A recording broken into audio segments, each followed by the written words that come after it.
Alors non, c'est important de savoir que l'endométriose, en fait, elle peut, toucher notre système nerveux et qu'en fait, le niveau de douleur qu'on va avoir, il n'est pas dépendant, des impacts qu'on peut, avoir de la pathologie. Donc il va pas être proportionnel à la taille des lésions ou à la taille des nodules.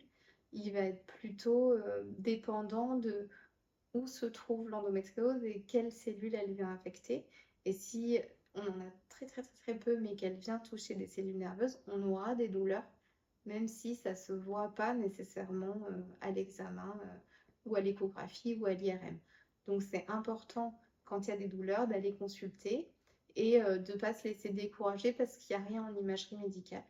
Les imageries médicales, que ce soit les échographies ou les IRM, c'est comme tout processus médical et technique, ça a une gamme de choses que ça peut détecter, mais ça a aussi tout un tas de choses que ça ne détecte pas. Et donc c'est important de ne pas se limiter aux résultats de l'image pour poser le diagnostic en fait. Le diagnostic, il doit intégrer beaucoup plus de critères que ça.